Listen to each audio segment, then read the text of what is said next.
Очень ездил при Халла, что дига чак полетели сюда, езди, Это напутствие молодым писателям от мастера слова Хамзата Асмиева, драматург, общественный деятель, чьи произведения, знакомы многим со школьных учебников, теперь станут известны более широкому кругу читателей. Его работу удалось собрать в трехтомнике «Серебро наших зим», к чему и приурочена эта презентация. Над изданием трудился член Союза писателей России и Ингушетии, литературовед, доцент НГУ, политолог Якуб Патиев. Он с детства был увлечен творчеством писателя. Надо было подходить ответственно, потому что Хамзат Асмиев – это один из лучших писателей, поэтому надо было все это посмотреть, перепроверить, чтобы не было потом огрешности, чтобы не было потом тебе стыдно. Каждый раз выдал такое. Когда тем более материал хороший, оригинал хороший, нельзя было его портить, поэтому так получилось, что учли мы все нюансы его творчества, все жанры, в которых он работал, и получилось трехтомник именно тем, каким мы хотели увидеть.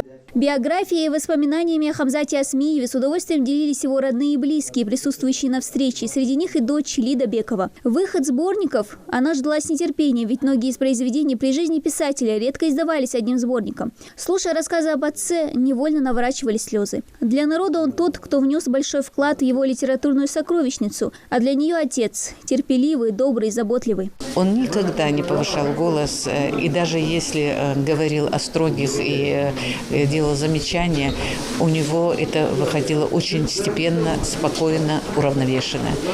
Он был человеколюбивый человек. Вот, если так можно выразиться.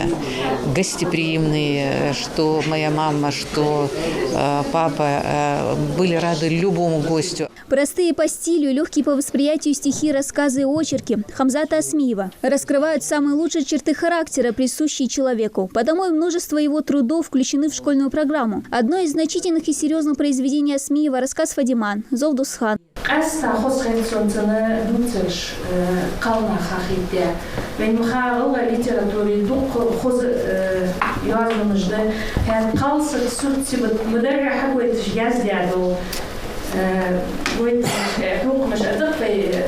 İspanya'nın yuvarlanmış duklarçanı, dukaduştiyağı ve Türkoloji ve Türkdinleri umre hadok had Hamza Rashidyan çava xozı qalsık qalık.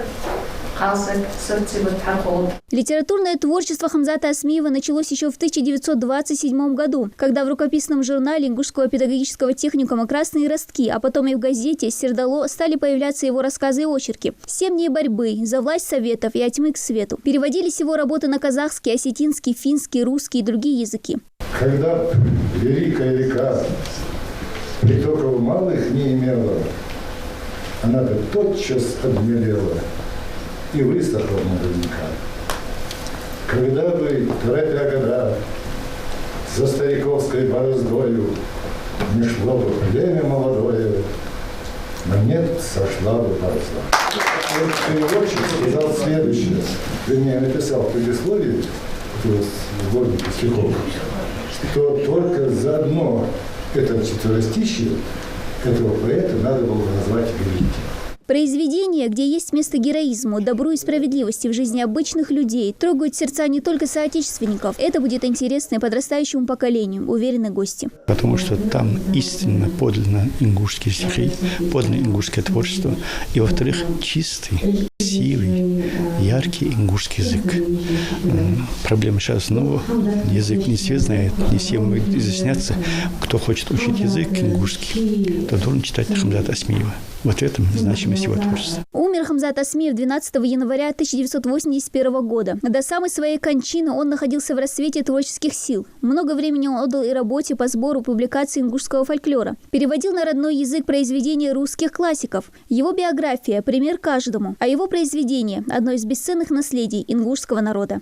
Дана Плеева, Адам Далаков. Новости 24.